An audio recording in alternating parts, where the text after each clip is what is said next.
I don't have to tell you things are bad. Everybody knows things are bad. It's a depression. Everybody's out of work or scared of losing their job. Banks are going bust. We know the air is unfit to breathe and our food is unfit to eat. We know things are bad, worse than bad. They're crazy. It's like everything everywhere is going crazy, so we don't go out anymore. We sit in the house, and slowly the world we're living in is getting smaller. All we say is, please, at least leave us alone in our living room. Let me have my toaster and my TV and my steel-belted radios, and I won't say anything. Just leave us alone. Just leave us alone. Well, I'm not going to leave you alone. I want you to get mad. I don't want you to protest. I don't want you to riot. I don't want you to write to your congressman because I wouldn't know what to tell you to write. I don't know what to do about the depression and the inflation and the Russians and the crime in the street. All I know is that first, you've got to get mad. You've got to say, I'm a human being. God damn it. My life has value. I want you to get up now. I want all of you to get up out of your chairs. I want you to get up right now and go to the window, open it, and stick your head out and yell, I'm as mad as hell, and I'm not going to take this anymore!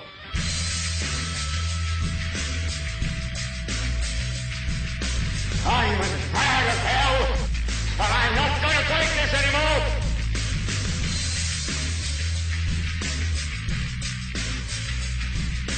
I'm as mad as hell, and I'm not going to take this anymore!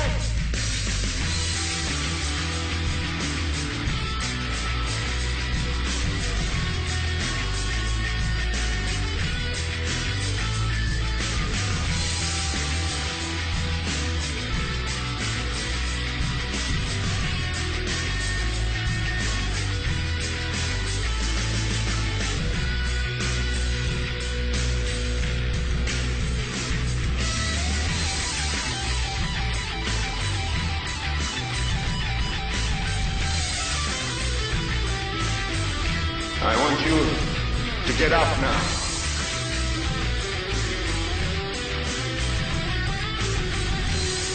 I want all of you to get up out of your chairs.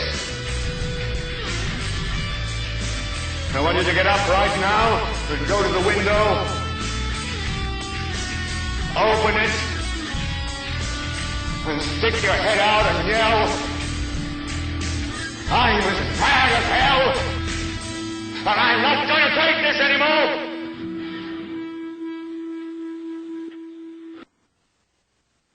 And I will deal with it in absence of your choice, please. Madam, I'm here in the building. I'm willing to accept the report. I'm here to deal with the matter. I'm Dave Matthews. I'm here to deal with this matter. Can I just ask a question, madam? Before we get started. Will my inherent rights be protected if I cross the bar? If I go and stand where you want me to stand? Your rights are always there. We can't treat you any different to anybody else. Your inherent rights are not custody of the court. You have to decide whether you're going to sit where you Well, can I just make you aware that, madam, for the public record, everybody in this room, I am here by way of special appearance. I'm a non-resident of the UK. I'm not prepared. Well, madam, it's your duty, madam. Just listen to me, Mr. Matthews. If you told me you are David Matthews, you are either here because you are answering your summonses, or you are here because you want to be here. You can either join me the way I would like you to join me. If you have any other issues, then I'm not going to waste my time and the court's time. Entirely a matter. Madam, with respect, I've accepted your... I'm going to rise. Can we ask you to think about it?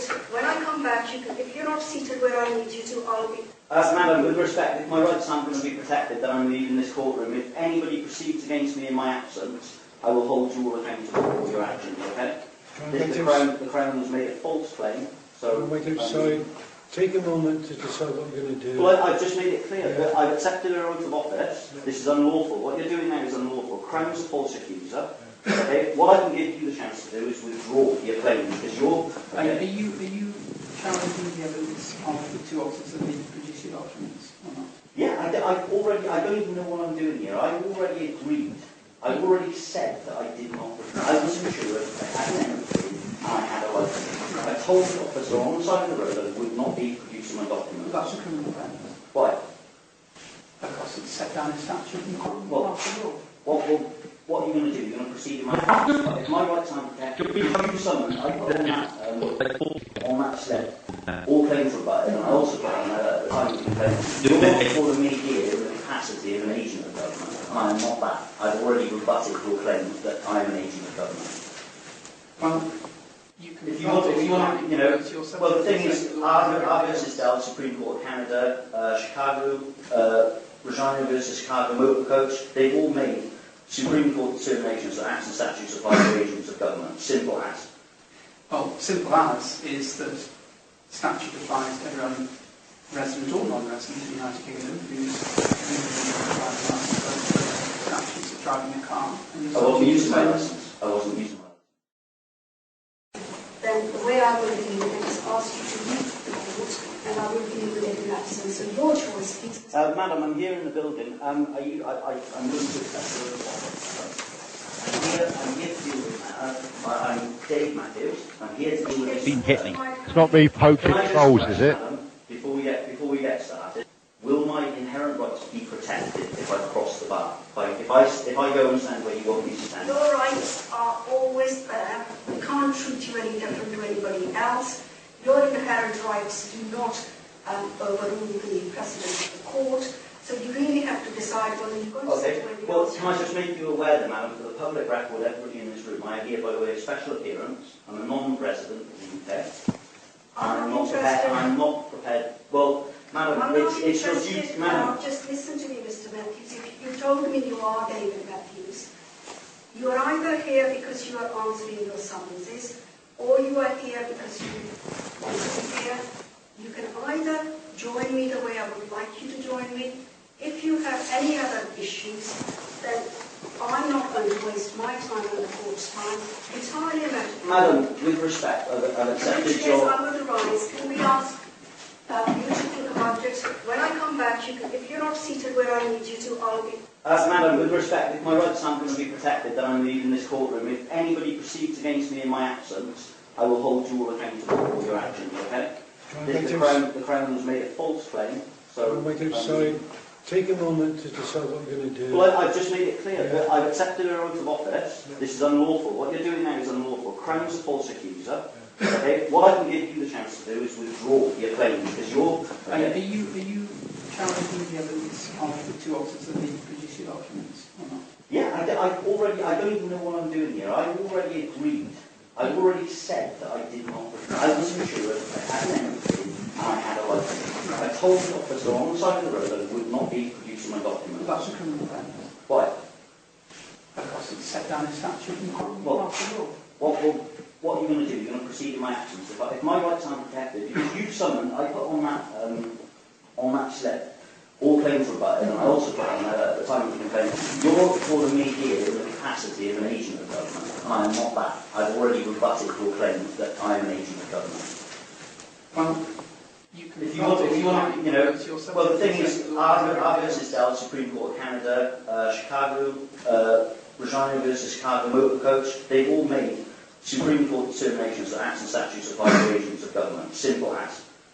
Well, simple as is that statute applies to everyone, resident or non-resident in the United Kingdom, who's statutes of driving a car. I wasn't using my license. Well, if you weren't using a license... I've got a motorsport license. Does that mean I use my motorsport license when I drive my car? If you were driving otherwise than under your license, then that's also a criminal offence, isn't it? So what do you want to do? Proceed in my absence? Because I'm not prepared. I'm not prepared to enter this room and stand where you want me to stand if my inherent rights aren't being protected. It's as simple as that. And what I'll do is I'll just seek recourse through a higher court level and a higher court level, and I'll keep going until I seek remedy. Just let you know what will happen. If you aren't defending your case by... I'm here in this room. You choose not to adhere to what the judge wants you then the case will proceed in absence, and as you will be given evidence to challenge it. I'm the authorised representative of me. Why do I have to go there? Well, you would have to give evidence if you were, unless you... Evidence of what? Why are you even here? Why? I've already pled guilty to the facts.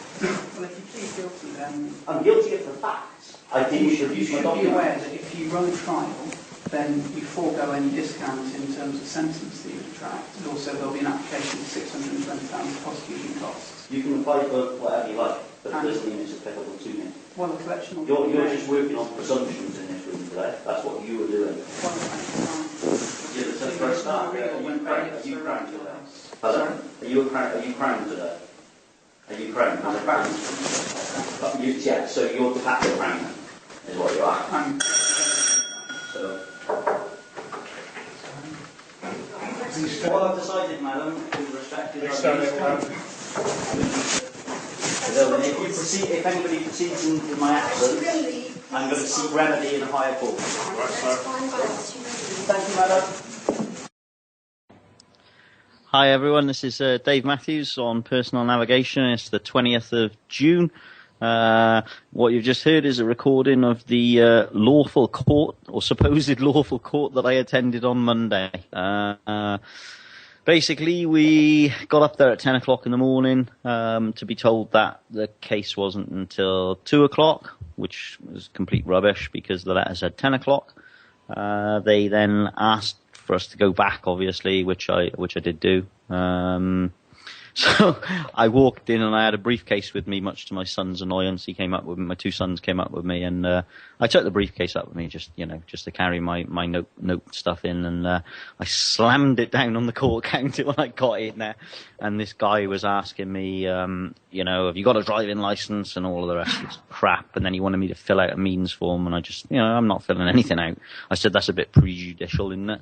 Oh no, well if nothing happens, he said, we'll just throw it away. Well, I said, I won't be filling it out. Anyway, we sat down. The whole court building was completely empty of what I would call customers. There was nobody there, listed for the afternoon. So we were the only listings. The security guards were sort of talking amongst themselves and whispering about me and such like, and usual crap, wanded as we came in and that type of thing. And I got metal plates in me, so I always get the full works. So we were called into courtroom 1 after about half an hour of waiting. All of the staff, the staff that were on the counter, the ushers and the security guards were then called into the court. They were in the courtroom, stood around the outside of the courtroom. My two sons, and there was somebody else in there. I don't know who that was, but whoever else was in there was kind enough to do the recording. So whoever you are, the anonymous person who was in there that sent us the recording, we thank you very much for that. And yeah, basically exactly what you just heard. I asked her about my inherent rights, and we hear people saying about crossing the bar and standing in the dock or wherever they want you to stand and your name and stuff like that. And I say again, don't be afraid of the name. Don't admit to being the full Mr. blah, blah, blah, date of birth, blah, blah, blah. I'm Dave, or I'm Dave Matthews, whatever, just like I did with her.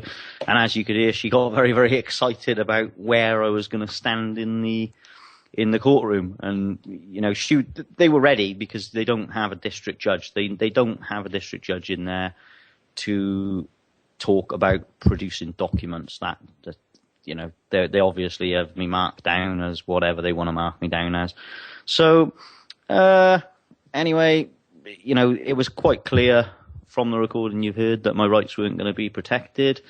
I warned them, don't proceed in my absence, or I'll take recourse and one thing and another, and we left. And as of yet, usually when these cases are done, if they proceed in your absence, you get a letter telling you how much you've been fucked over for the next day. And like I said he claimed to be a barrister, and I don't know if Lee or any other guys, I don't think a barrister can go into can bring a case in a magistrate's court. I don't know if Lee or somebody can check online just quickly. I should have checked that before I started, but he claimed to be a barrister. And I was going to ask him at one point if his mother knew he was at work, because he was all of about 11. And yeah, I just told him, if whatever they find, whatever cost they find, I don't give a shit. It doesn't apply to me. I don't care about it. And he sort of tried to say, I don't know if you could catch it on the recording, or when the collections officer comes round. What? Like, that's just an imaginary person, like an imaginary made up title for somebody. So they're coming round using their legal person as a collections officer. Well, I'm using my legal person as, what the fuck do I care about you? It's just, absolutely ridiculous. But I am very, very interested to see what the outcome will be, because I don't believe that they could proceed in my absence, given what I did say, during that very, very short-lived hearing, if you could even call it a hearing. So that was kind of that. I will keep you up to speed on that next week. And it is disappointing to see that, with what we know, with what Dean Clifford and other people have sort of found out about the system and deconstructing the system and what the person is and how to use the legal person, what capacity we're claiming, what capacity they're claiming that we are in when they call us into a courtroom. It does seem more and more now, from what I'm hearing, is it just doesn't matter. They seem to just do you no matter what you do or say. So I guess that people have got to start, pushing forward with civil claims and such like to try and assert their rights, because it is very, very scary, in as much as it's not going to be long before we lose all of our rights unless people start sort of trying to reassert them again. So we will watch this space, and then the other part of the news, because I always sort of like to fill people in on what's been happening, is we got a man overboard. We've lost Matthew. He's gone to Cardiff prison for 8 weeks. What had happened is that he went last Friday to Cwmbran Magistrates Court to answer another matter which I couldn't help him with, and really, that was, he did something that he shouldn't have done. But what they did is, after they dealt with that matter, because he'd admitted to being the name and the date of birth, they then claimed to have jurisdiction over him and brought up a breach warrant, which they claimed didn't exist. We've got the recording on the phone from the warrants officer in South Wales. Not the warrants officer, the warrants administrator, sorry. They brought that back up. And at that point, I'm getting a report now, because he was visited by somebody yesterday. I haven't had this from him, but they actually said that he was free. He was free to leave at one point. His solicitor actually told him he was free to leave because the solicitor helped him with the other matter, but couldn't help him with this matter because he was going to play up. And at that point, he said he was free to leave, and for some reason, call it commitment if you want, Matthew decided he was going to stand his ground and sort of assert his rights.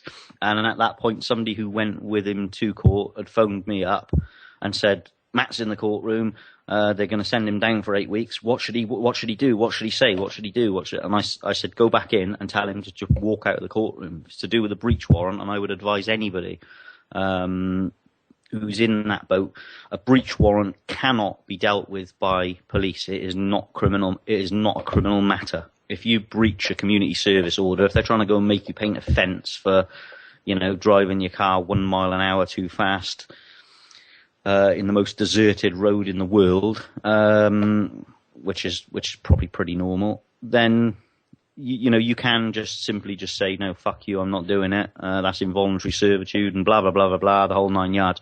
They can only issue a breach warrant. That's an internal court matter. It's dealt with by a private company, which is what the warrant administrator for South Wales have told us on the phone. And we got the recording for that. I would play that next week if we can sort that out. So basically, if you're ever in that position, what I would strongly advise you to do, again, it's up to you, it's whether you carry it out or not, but I would advise just to walk straight out. But for whatever reason, Matt stood his ground, and they got hold of him, cuffed him, and chucked him in Cardiff prison for 8 weeks. since he's been in there, the first thing he did when he was being sort of brought into the prison, as soon as he got to the counter or whatever, he phoned me on Friday night, and he was asking for the warrant of committal straight away, because I just said, whatever you do, ask for the warrant of committal straight away as soon as you get in, as soon as you can, if he was ever in that position. So he knew to do that. And what I also advised him on the phone was to keep, every now and again, just let them know that it was his free will to leave, and he didn't want to be there. Not to play up or anything like that. Just say, look, just letting you know, I just want you to put on record that my free will is to leave. I don't wish to be here. I don't consent to being here, that type of thing. No warrant of committal was produced, and, from everything I've read, a warrant of committal should actually go from the court with the, with the person in custody. It should actually go to the prison with them. He's made 3 applications up to yesterday, and no warrant of committal has been produced for him. And I spoke to a lady, Sarah Hancock, at the prison yesterday afternoon, and said I'd got power of attorney for him, and I wanted to know what was going on with regards to the warrant of committal. And she sort of said that, there's been no request for a warrant of committal. And I said, well, he's put 3 applications in. And she sort of tried to make an excuse that, it might not have been dealt with yet and all this crap. She then sort of looked up on the screen. Apparently, it might have been an imaginary screen. I don't know. Who knows what these people are like? She said, oh, yes, there is a warrant of committal. Well, I do think that they should have a hard copy of that, an actual original of that warrant of committal. I don't think that warrant of committal should necessarily come up on a screen. So I said, well, can you email me that so I can see it? And I need to know who signed the warrant of committal so I know who to go after. As of yet, obviously we're like more than 24 hours on, still no warrant of committal, no proof of who signed the warrant of committal for him has appeared, and he's still enjoying Her Majesty's pleasure. So I will keep you informed. And the other great bit of news tonight is that we've got none other than Guy Taylor joining us at 9:00. Guy is one of the sort of front runners, if you like, of the lawful rebellion, and he's involved with the UK British Constitution. Roger Hayes is a good friend of his, John Hurst, Veronica Chapman, all quite biggies in that sort of movement. Vin James, I think he's been involved with him. He's done some stuff with Kent Freedom Movement, and I don't know if you ever get a chance to have a look at Guy on YouTube in court. He doesn't hold back. He is an absolute bulldog when it comes to court proceedings. Very, very, very, very knowledgeable man. Extremely busy, so we're lucky to get him. As with a lot of people in the sort of front line of this movement, really, they're just inundated with people wanting sort of magic phrases or, what do I say, what do I do here, and such like, and it consumes their life, really. But Guy is also extremely funny and has a lot of fun in doing what he's doing. So I'm quite excited about talking to him. And he's also got some very big news regarding common law courts, which are being built as we speak out in Ireland. So it doesn't look as if it's going to be very long before we can start getting some proper remedy and bring in these people who are being, acting unlawfully against us. Bringing them to bringing them to justice, if you like. I don't know what else you could say, really, but it does look very, very promising.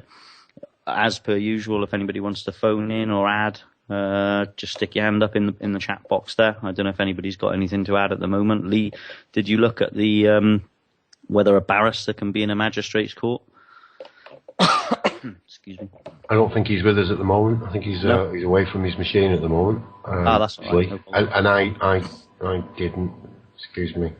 No, that's okay. No problem. I can't do it while I'm talking, but it'd be very interesting to see if because I don't think that can be the case. And even he was delusional himself, in as much as I was telling him. It's funny when you start quoting Supreme Court decisions at these people. in regards to this. They're, clear decisions, and it's written in books on administrative law. I've quoted it. I've showed people the books. They still kind of laugh at you. I mean, like these are law books written by law professors, and this 12-year-old Crown prosecutor was like, oh, well, it applies to residents and non-residents and blah, blah, blah, blah, blah, blah, blah, and like his face it's a shame really that his face, we couldn't see his face when I told him I've got a motorsport license. Does that mean I'm using it when I'm driving? Because he just, his head nearly hit the floor. It was quite funny. It was nice to take my two sons in there and sort of demonstrate to them that there's nothing to be feared in court, and we need to get around that. And again, all they can do is they can go to the stage where they get bailiffs around, and we know how dumb they are and how easy they are to deal with. If anybody needs any help with them, I say it again, I say it every week, if anybody needs any help fighting bailiffs, or, if you're in dire straits and you're getting hassled by bailiffs or anything like that, just get in touch with me and I will help you all I can. They are easy to repel. They are nothing. They have no standing. They might as well send a dog round, or a cat, or a budgie. They have no relevance. They are idiots. So if anybody needs any help with them, just give me a shout. Yeah, and I don't know what else we can add to that at the moment. Now it's with regards to the news. We'll get back round to the person. I've got some sort of ideas with what we can do to push forward with these things, trying to sort of, I'm trying to get, encourage people to buy shitty old diesel cars and go and buy themselves some agricultural diesel. Don't go, try one thing a week. That's what we can do. Let's just try for 1 week, just go and buy like 150 quid diesel car, nice reliable old car, and fill it up with red diesel and just drive around like that. Why pay fuel duty? You don't have to pay fuel duty. Why put money into the system? If we imagine what it would be like if the entire population did that tomorrow, got rid of their, £30,000 BMW and ran around in an old shit diesel car using agricultural diesel. I know they'd probably get down and get on top of us, but as far as using the person, let's start thinking how we can, if they want to be sort of clever with us and railroad over our inherent rights and, almost claim that we have no inherent rights in court, let's start thinking about how we can do it a clever way. Let's start thinking how we can sort of beat the system, if you like, or, challenge the system, or put the system, just throw spanners in the works all the time. I am beginning to wonder whether it's even giving energy to these magistrates' courts anymore. That just, with all of the stuff that I know, and there's many, many other people that go in and do these things. We've seen it working and working and working and working, and now all of a sudden it doesn't matter.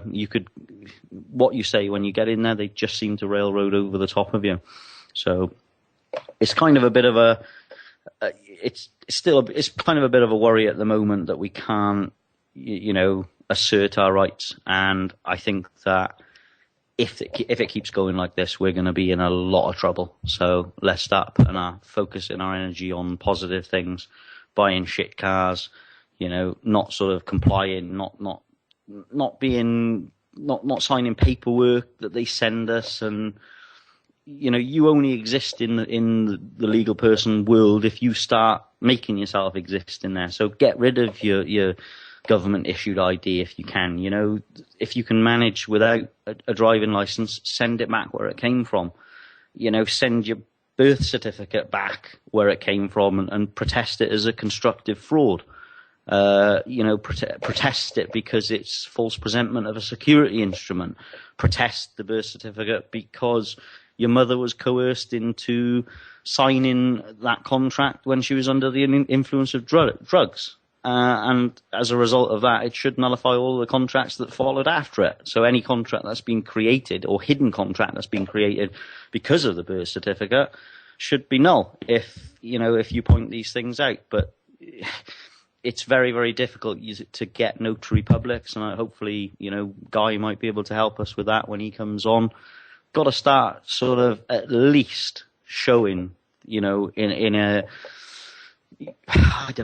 the masses, we've got to start showing that we're not happy with how we're being treated, because now is the time to make a stand. It's a good time to make a stand peacefully, albeit peacefully, always be peaceful, but get rid of your government ID. You know, the guy wanted my driving license the other day, and I said, the Attorney General's got it. And he looked at me, sort of like, oh, what you mean? I said, well, I gave it to the Attorney General. I said, I don't know what he did with it. I said, it's not mine anyway. I said, are you claiming that I have to have it?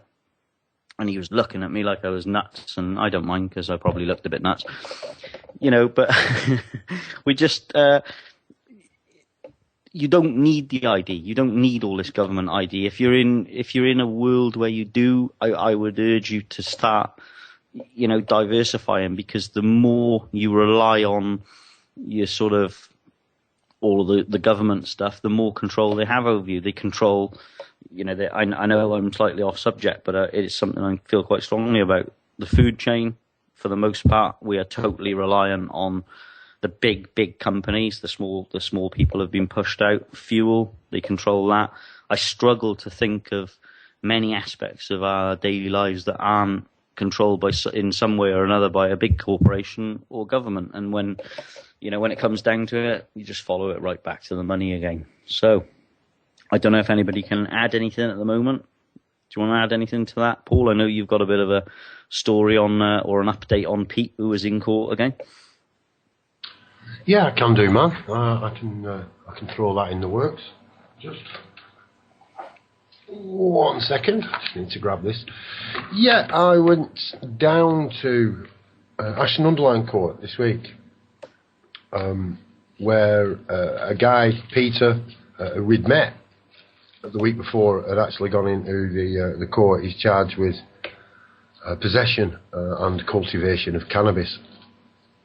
Now this has gone on since January, and Peter's been saying all along, well, yes, he's not disputed the evidence, but he's saying, well, if that's what you're saying it is, that's right, but I've not done anything wrong. I've not done anything wrong. I haven't done, and over and over and over. He kept repeating this. Now, Peter has actually, like I say, we've been once, but just for the listeners, we met up with Peter last week outside the court, another one of those synchronicities. And Peter went and spoke to his solicitor, and his solicitor was, quite forthcoming with what could be said and what couldn't be said. She did actually say to Peter that he could say about disputing everything, but she couldn't. And we kind of understood that because of the position that a solicitor's actually in with the bar. So what materialised this week was I entered court, and this time, because Dave's been to court with me, and they kind of know who I am now.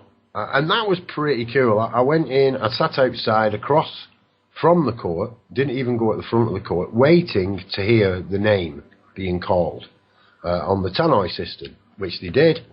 And I immediately walked straight into the courtroom, handed my camera to the security guard and said, "You're okay, mate, I'm only here for a minute or two. Just give us a post-it note." They had a bit of a laugh. I was in the building within a matter of minutes. And as I am actually walking through the security, he said, "You're the man off the television, aren't you?" I said, "Yes, that's right." He said, "How's it all going?" I said, "I haven't got time." Anyway, I whipped upstairs and so forth. And I went in I walked into the courtroom and to find Peter stood in the dock. With his chest puffed up and with the judge's chest puffed up, and a cockfight had ensued. I don't really know what best to call it. And the male egos were... And then, of course, in Peter's defence here, not that he needs it, he is the one that is being wrongly accused and brought into the court. If anyone's got a right to get agitated, it would be Peter. But the judge, in this case, and again, a district judge, is supposed to be wanting to have a word with him before any trial date's set. And Peter goes in and he's told that, basically by the judge, that he hasn't got a defence, and that he needs to be able to plead guilty or not guilty. Peter's still saying, but I've not done anything wrong. But I've not done anything wrong. And not disputing the evidence. However, Peter actually walked into the court in a bright yellow T-shirt saying, "Be happy," and a pair of black shorts. This immediately annoyed the judge. Because Peter hadn't gone in fancy dress, of course, and you should all know that if you go to court, you must wear fancy dress. I'm going to be wearing Masonic regalia next time I go. See if that has any... Sponsored you with that? Yes, yeah, I think it might be a great idea, especially if we get half a dozen of us, Dave, to all go in with this regalia on and the gloves and the sashes and everything, and I think it might be quite funny. But hey, and sit in the back of the court. Don't say anything, just sit in the back of the court and stare at the judge. Like they all sit, when they have their photos taken of the lodges, they all sit in a certain way. We should just go into the court and just sit there for the day. Yeah, or we could do photographs of the Darkcity lodge. Yes, we could do that, couldn't we? Yeah, we could have our own ritual ceremonies and stuff, which don't involve the killing of chickens. Anyway, so Peter's stood there in the dock. The judge is kind of like, you shouldn't come into my court, blah, blah, blah, blah, blah. And Peter's like, but I've not done anything wrong. And then it's adjourned, basically. So Peter can go and have a talk to his solicitor, who I'm actually then brought into the interview with Peter. I sit in the interview with his solicitor. Peter's he does get a little bit agitated, and the solicitor was really patient. But at this point, she's saying, "Look, really, I haven't got a defence. It's all a mitigating evidence you've got. The why you've done it and what, it's all a mitigating. There is no real defence." And I get what she was saying. So anyway, we decided that I'd run Peter home to his house and he'd get changed. And it looked like at this point that it would be in his best interest for him to plead guilty. Because the judge basically was giving him an offer that he wouldn't tell him what he was going to do. But he was saying to him basically he'd be lenient on him if he pleaded guilty. So, as I say, we left the court, we got Peter changed, we came back. When we came back into the court, I sat and had a conversation then in the little coffee area with Peter and his solicitor, and I actually pointed out to the solicitor that if Peter wasn't represented fully, then we will be taking... Now, I got it right when I said it, but since I've tried to repeat, I keep missing it. Financial retribution. Is that right? We would be taking financial retribution against anyone that hadn't actually represented Peter fully. Well, I didn't actually say that. I actually said, was she aware that now in many cases like Peter, who had not been represented fully, that financial retribution was now being sought? And Peter said, what do you mean? What do you mean? And the solicitor looked at me, she went bright red, and she goes, I know exactly what he means. She then walked away, and we went outside for a smoke, where we met up with Peter's wife, who came into the court with us, where we got another cup of tea, and we sat down, where the solicitor returned, who had now been checking the evidence, because I'd actually asked her in this conversation what was the actual evidence they were using against Peter. Was it just his statement? Because they're actually saying that although he's fit to plea, he has got a condition, and he was bullied into his statement. He was bullied into that statement, and the statement shouldn't stand. So she actually went away and had a look at the evidence, and at this point, Peter's ready to plead guilty. He's ready to plead guilty. And we went in, and basically because he doesn't want to go to prison, and they're threatening him inadvertently to send him to prison for this offence of just over 30 cannabis plants, and none of them more than 6 inches tall. Okay? This is what we're talking about. This is the alleged that he was growing these little tiny cannabis plants in this hydroponic system. That's the alleged heinous crime he's committed. But of course, these are very tiny plants. These, I mean, probably with a total weight of dried of about 10 grams. So the solicitor then comes back into the tea room and stands, and she looked right at me. She said, "You are not going to believe this." What am I not going to believe? I said, "Listen, I've been into a few of these courts, me now, as you have," and I said, "There's nothing that's going to surprise me." She said, "They haven't got a forensic report." I said, "Right, because there's no evidence. They haven't got any cannabis, is there?" "No, they haven't got a forensic report." I said, "So they haven't actually got any evidence at this moment in time?" "Oh, no, they've got evidence that they seized, but they need to get a report to say what it actually was." I know it was never tested. It was never been tested, and they've never had any evidence all along. I didn't actually find this out until it was said. Then we did a little bit of digging, and we asked a few people, and apparently, you see, the police presumed. It was all presumption. They presumed that it was cannabis. They've never had it tested, and they can't actually put a value on this because there isn't enough there for them to estimate a value. So they've actually got, the only evidence they've got is whatever they took, there wasn't enough for it to be worth anything. It actually had no value. So it's a valueless item that he's actually been in court for. So we still got to wait and see what's occurred, what's going to occur. As it stands, that they are now going to go and test this tiny amount of alleged cannabis. I mean, to my knowledge, or what I've been led to believe, is that he was actually growing catnip. Catnip is a Victorian, was used by the Victorians, catnip was used by the Victorians was smoked to while away the worries of life. So as far as I know, that's what he was actually cultivating now. Anyway, the police are left, or the prosecution now, are actually left with the decision, the only course they have is to now go and test this catnip alleged cannabis and come back with a forensic report from last January. We actually are aware that there is no evidence, as I said, and if there was anything that was taken in January, it has now been disposed of. We then go back into the court, and the plea now is not guilty. Of course, there's got to be a plea of not guilty in there, because there never was any evidence. They have no forensic reports of any evidence. All they have is the words of the vindictive police, who are not qualified to make those decisions, who actually, it was a vindictive attack, again, by a vindictive group of police officers, and supported via the council here in Ashton-under-Lyne, at quite a low level. I know, to my knowledge, at an higher level within the Greater Manchester Police Force at Ashton-under-Lyne.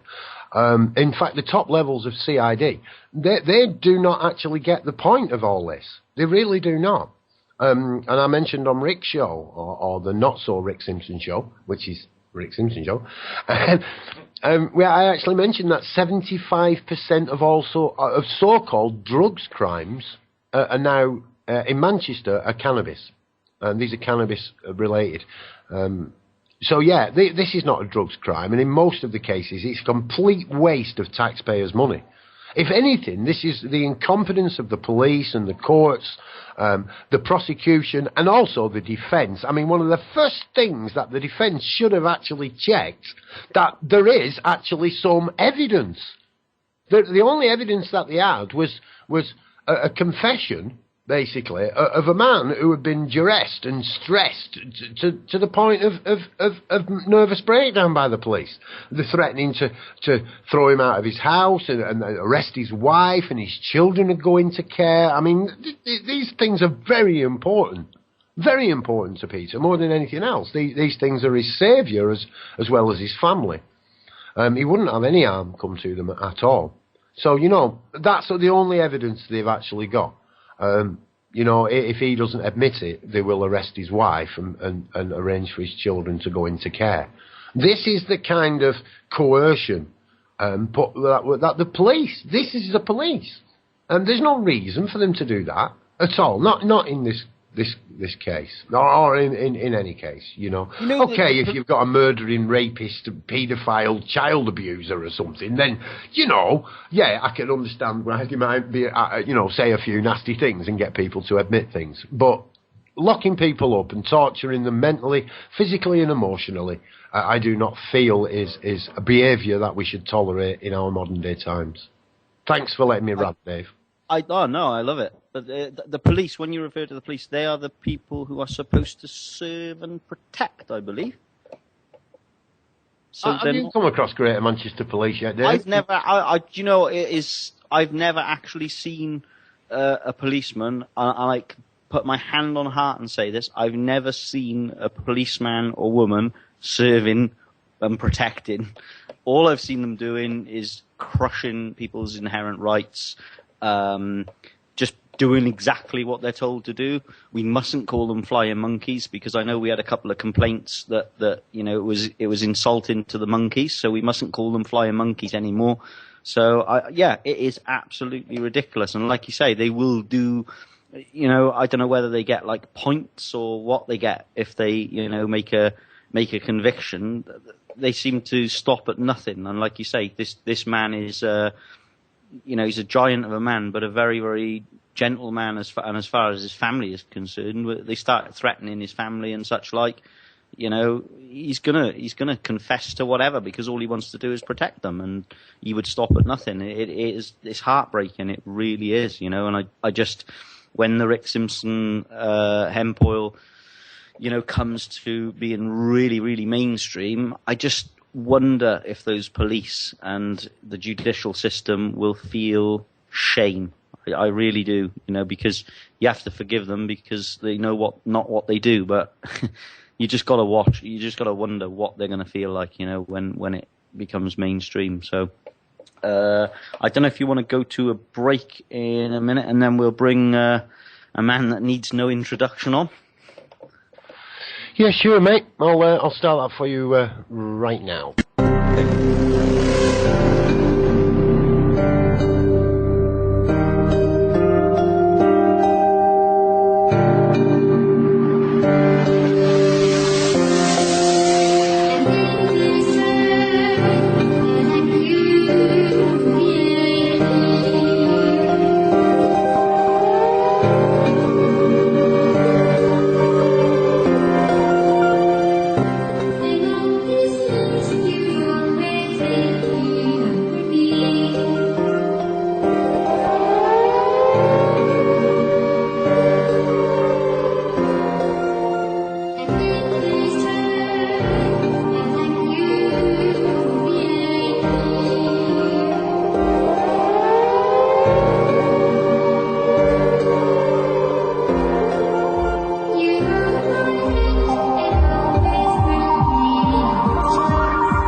Of Darkcity Radio.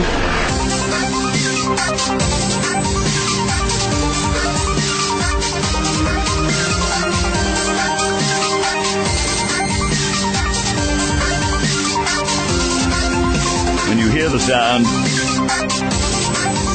when you hear the sound, when you hear the sound, when you hear the sound of Darkcity Radio, you know what to do. You and your family must take cover immediately. The initial flash from the explosion can burn the skin and cause blindness.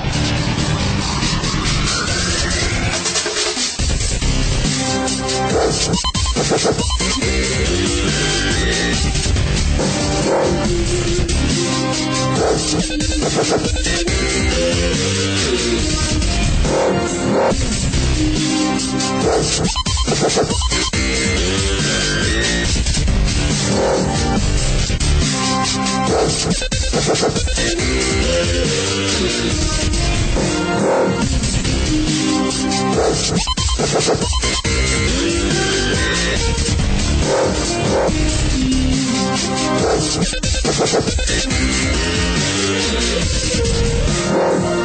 Prime Minister, speaking a few moments ago in the House of Commons, has warned that the international situation is deteriorating rapidly and that the truth could break out any time in the next 2 or 3 days. When you hear the sound of Darkcity Radio, you know what to do. You and your family must take cover immediately.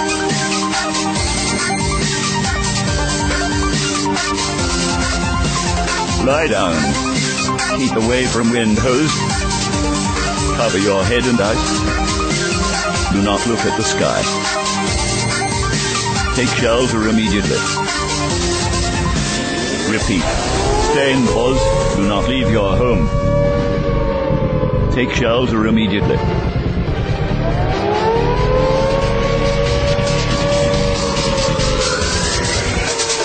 When you hear the sound,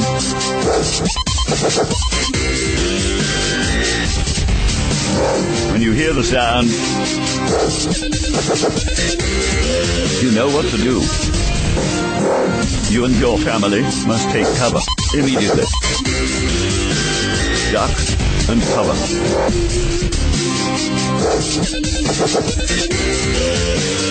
Duck and cover. The initial flash from the explosion then burned his skin and ice.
Next is a man that doesn't need an introduction, but I will give him one. We've got Guy Taylor on the show live now in the chat box.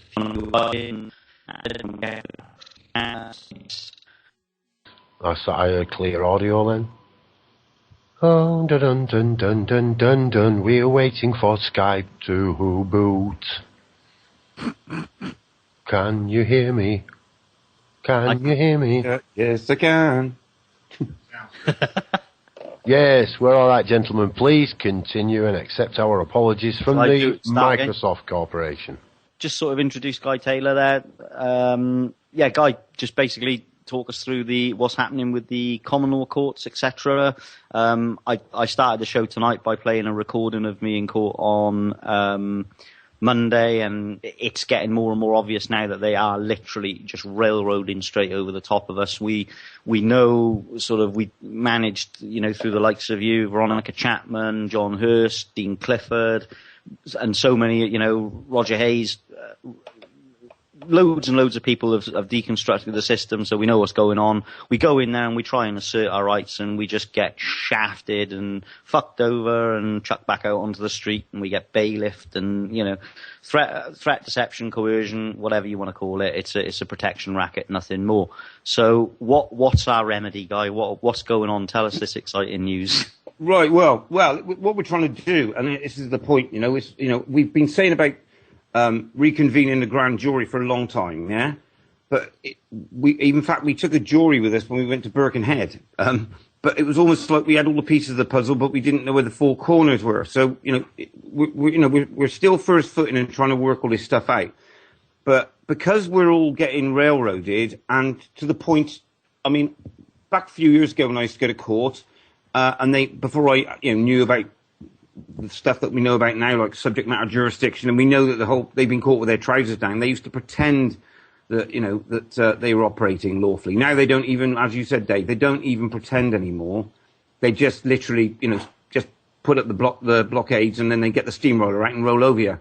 So what we try to do as a remedy for that is, as I said, private prosecutions. So going against them with private prosecutions. But then what was happening was they were claiming they're vexatious and all the rest of it.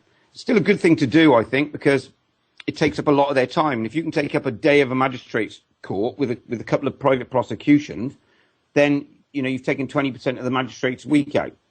But anyway, what happened was I was asked to go over to Ireland to help a chap who, you know, owns multiple millions of pounds worth of property in the city of Belfast. And it's happening on every level. So even chaps you would have think would never be in this situation, who've got tens of millions of pounds worth of assets, they're still trying to shaft them all over people like that. They're trying to get rid of all of us, really. Anyone who's independent, they're trying to get rid of. And so what I did, I went over there to help them with a couple of court cases, because, of course, these guys, they're tied into loans and things for millions of pounds, and then these councils and stuff are trying to get them for like perhaps 1,500 quid bills, and if they don't pay it, then they'll put you into bankruptcy, which is ludicrous. And of course, the world comes collapsing down on even people with that sort of finance. Well, there's a nice chap over there who's started studying what we're all involved in common law and that, and he's come to the conclusion, the same conclusion that we have, except that he's, unfortunately for himself in some ways, got all these assets. So I went over there, agreed to go over and have a look at the situation with him some weeks ago. And since then, I've been back several times, kicking the can down the road, I call it, because I've been going into the magistrates' court in Belfast, which is it's an intimidating place. It's not like a normal court. It's very slick, and there are barristers running around everywhere and sat on the tables in front of you. They make sure all the public gallery, all the people who are in court are in the gallery before they get called. And it's quite an intimidating place. So the chap who organised all this, as he owns all this property in the city centre, he owns a massive bank in the city centre. That's not a bank anymore, it's just an empty building, but it's like an Art Deco bank. Right in the town centre, and he also owns a hostel which has got 150, 200 people. You can spend a night there, from £6.50 a night. And he's also got this huge warehouse, which the lane on the end of it is called Law Court Lane. And what he's done is, on the top floor, they've converted the top floor. It's got a lift going on all floors into a court. And I sent you the pictures, Dave. It's a huge. Got them, I shared them. What they've done, I mean, you know, it's purely symbolic, really. But they've created like the equivalent of an Irish court on the one end and an English court, common law court on the other end. That's what the whole idea of it was originally. So the fact that the symbol is there, and on the two lower floors there are conference centres. So the fact that the court's there was very interesting to me. The fact that someone had got off their ass and tried to have a go at doing something, and you know, actually the proof's in the pudding when someone's actually gone and built this thing. So in the meantime, I've gone over there and fought these cases, and of course he's been taken to court by the Northern Irish Tourist Board. Now what's happening is the Northern Irish Tourist Board have started buying their own properties around the city and advertising them as 4-star when they're only 2-star and things like this. So basically we're getting gangsterized by everybody. Even the tourist boards are a bunch of villains. And what they had done is they had sent in allegedly some girl who had stayed at the hostel, you know, £6.50 a night hostel, right? Okay, you can't even get a packet of fags for that. But she'd stayed there and she'd made complaints that the place was, you know, unsatisfactory. Which is a smashing place, you know. It's got like a kitchen there, and you can go and just get on computers for 20 pence for 20 minutes or something on it. You know, it's a real good place. And this girl called Brona Bronte allegedly had made this complaint. Well, what had happened then is the tourist board had gone down to do an involuntary check on the place, and Paddy, the guy who owns the place, had refused to let them in. saying, you know, because he's obviously learning the fact about statutes and acts and common law. So although he's, unfortunately for himself, wrapped himself into their statutory world on these issues, he'd refused them access because it wasn't a mandatory visit. They then called the fire brigade and the police, and the fire brigade and the police went there and basically chopped their way into the hostel, and he filmed it all. And this is what it was all about. So the court case was actually about Paddy not being licensed to let out one part of this building, of which they chopped their way in. So, of course, when we investigated this email that they got from someone who complained to TripAdvisor, we discovered that someone had set this email account up in California, specifically only for that one email. So it's quite clearly, you know, a fraudulent situation. And as far as I'm concerned, anything that comes from that would be the fruit of the poison tree. So on the first occasion, I went in to the courts and stated that, you know, this man is an asset to your city, and if you want to give him a criminal record, you would better have 12 of his peers, and you'd better be on your oath of office. So, of course, the judge they really weren't prepared for that in that place. They're very naive over in Northern Ireland, and they obviously haven't had the no free men sort of attitude going on there, because it was absolutely a bolt out of the blue for them, and they basically just said, look, we're not dealing with it, go away for another few weeks. So off we went again, and then, of course, the court hasn't written to him at all, because what's going on is these are private prosecutions that are going on, and the Northern Irish Tourist Board is taking out a private prosecution against him each time. So they called us back again, and when they called us back on the second time, I thought they might have done their homework and might be prepared for me. So I went with Roger, Roger Hayes, and yep. I went shotgun with Roger. So I thought Roger's approach would be totally different. And of course, the Irish people there were amazed and said that they couldn't believe that an English person had gone in there and had a go at them on their behalf when I did it. So I thought when Roger does it with Roger's dulcet tones in the court, it'll be great, you know, Roger's educated sort of mannerisms, rather than a West Country accent, you know, in there, like. So anyway, we went there then, and then we had an hysterical time because they had another judge there who was obviously he's quite vicious. He wasn't. You could see by the cases he was doing before, he was quite brutal. And when it came for our case, of course, Roger started shouting that we're here under common law. And then Roger started shouting at the judge, "Don't you ignore me!" And the judge was trying to get out of it. And he said, "You'll deal with me first. Don't you ignore me!" And started shouting like this at the judge. Well, the judge then said, "I'm not ignoring you." And he started shouting at the prosecutor. So it was obviously like the pecking order had been established, you know, and the Irish boys said later that what they think it was is probably the judge had probably had a headmaster like Roger speaking in a good English accent, and it probably took him back to them days. So they booted it out yet again. And then, of course, what happens with these situations, the next thing is it appeared again, and it appeared again 2 weeks ago. So I had to go back over to Ireland again to sort this thing out. And of course, because they can't deal with the situation in court, what they call pretend to be a court, they just keep kicking the can down the road, which, you know, so, you know, it's not being a remedy for anything. It's just keeping it out of the way for a bit. So I went back 2 weeks ago, and I stood there, and it was another judge yet again, and at first she was being quite sharp and that, so I thought, well, let him get on with it, and then I'll wade into him when I need to. And as I say, it's quite a large court. You'll see eventually, because things have been filmed. And when I went there... just to check, Guy, just quickly, how did you manage to address the court on his behalf then?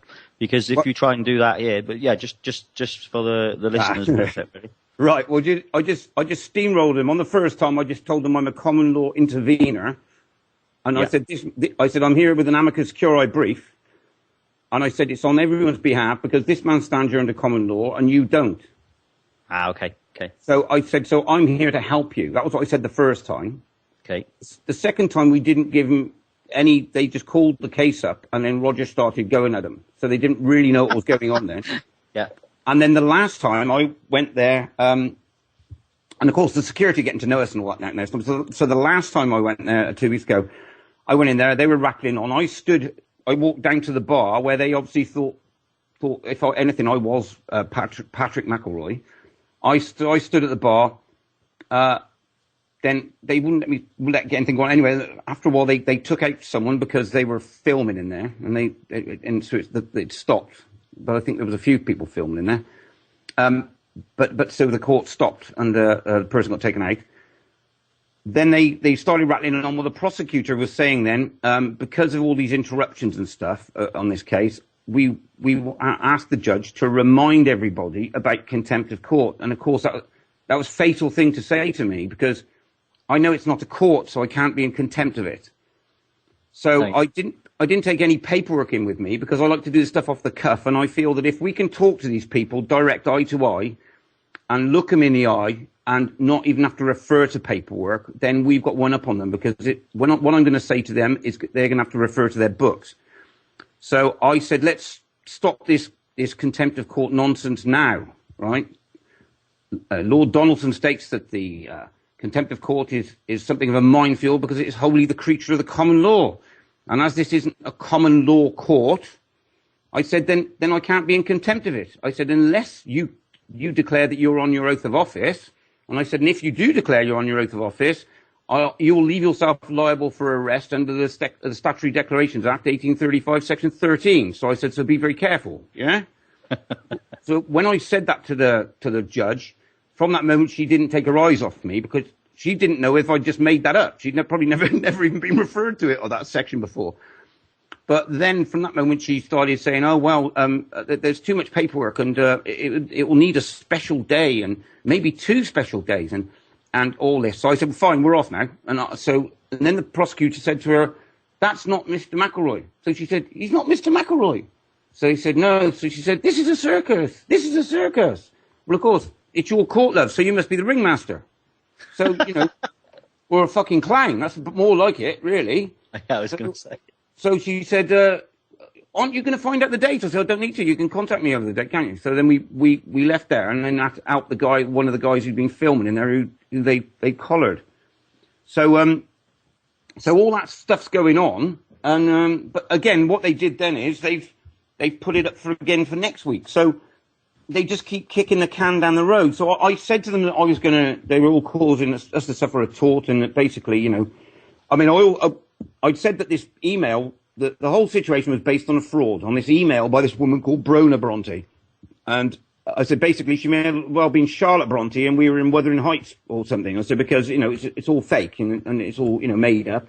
And they're just basically trying to, commandeer his properties and what he's got in the city. They basically want it for redevelopment. So, we've caused quite some chaos in there. But of course, we wouldn't be causing chaos in there if they were playing by the rules, and they're not. They're allowing these private prosecution by the tourist board to go ahead, and every time they've had their witnesses there for us to have a trial. Well, of course, they're trying to get it going ahead again on Tuesday, but they haven't asked us for our witness list and our diary dates, so it's not going to go ahead then. Well, it certainly isn't if I'm involved in it. So that's where we are with it at the moment. So yes, the whole idea of because these chaps have done these common law court situations is, the reason for that is what we're looking at, and I've got people involved in the logistics of it, of sorting this out, is what we need to do is we've been talking about convening these juries, and the reason we want to do that is get 25 people in a common law court or acting as a grand jury, and then take to them our private prosecutions. I might take 20 of them to them, and whoops, Linda's dropped something. And take the private prosecutions to them, to the jury, right? And say, right, is there a case to answer? Do you consider there is a case to answer?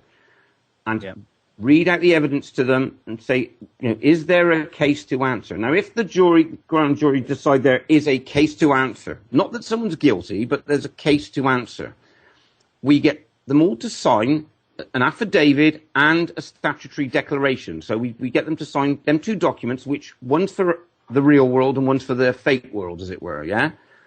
Then go to a magistrate's court, which I'm preparing clerks of the court for, or one clerk of the court for, and saying, right, we're here to issue a private prosecution. There isn't actually, the judge isn't required for anything other than to process this as a function of the court, because 25 of mine and your and his peers have stated there is a case to answer. And that way we can get these things put into the system, maybe, yeah?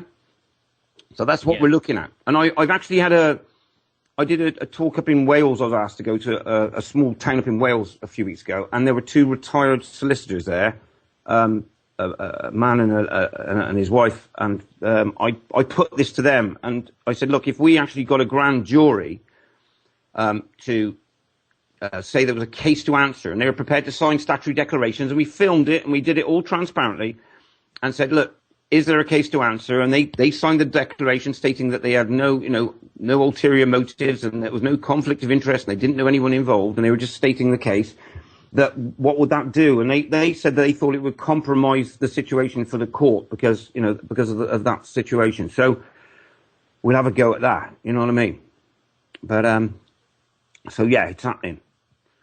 Yeah, and that seems to be a big problem at the moment with the, private prosecutions. They would use excuses such as, it's not written in plain English, or it doesn't contain enough legislation, or you weren't standing upside down with one leg out to the side when you wrote it, or whatever other horseshit excuse they can come up with.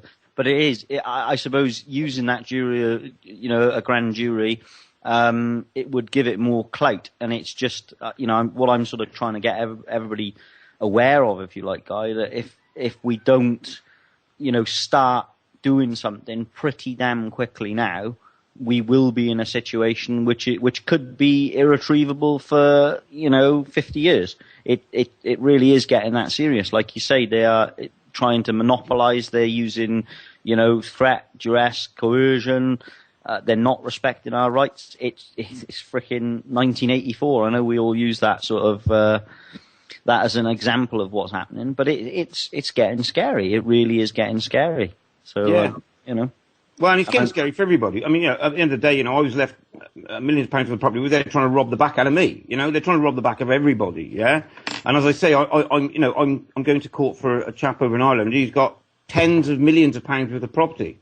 When we went over there, Dave, back in the first time we went over there, we had to do two court cases. The first one was because they were trying to take him to bankruptcy for not paying some business rates on empty properties and all the caper.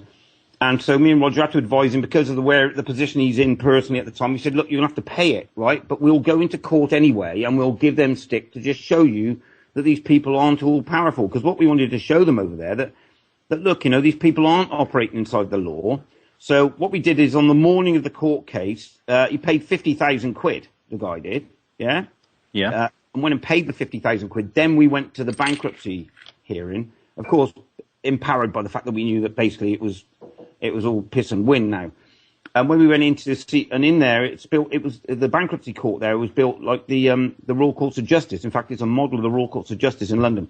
And we went in front of a woman who was a master. They called him a master, Well, when we went in there, we were like having a giggle and a laugh. And of course, most people in the corridors were pretty depressed because they were into the bankruptcy situation, And we were all sort of having a laugh about it. But we went into court and into the little room with this master.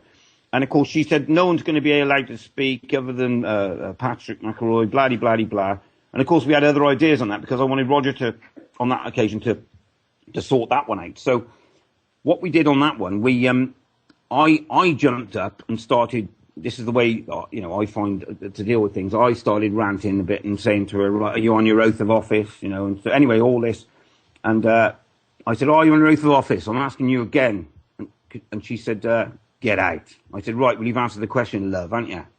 So I said, I'll go. But of course, once I went out, then she was quite happy to hear Roger talking on Paddy's behalf. Yeah. Okay. Yeah. So it got rid. She thought I was going to be the problem, so she got rid of me.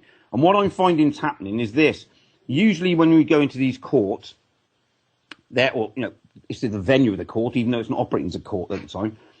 They're in their comfort zone, yeah, and very much so in Ireland because they obviously don't have a lot of this, but they're in their comfort zone. So what I like to do when I go in there is take them to a place that they've never been before, yeah. But I have been I've gone there on a regular basis. I don't really know what's going to happen myself, but I've been there before. I'm aware of what I'm going to say and where we're going to go with this, but they're not. And when you start talking to them chapter and verse on things without using paperwork, the security in that get very, very nervous, because when you say that the judge is basically breaking the law and stuff, and you try and say it in a firm manner, it takes everybody to a place that they're unsure of, other than you. And, and I'd say in the end, I had the lady on the last occasion shouting that it was a circus. So this is where we've got to take them out of their comfort zone. But, again, all this stuff, though, again, it's all defensive positioning, and it kicks the can down the road for a few weeks. But we really need some full-time resolution, and we need to get our courts back to operating for us, not operating for them.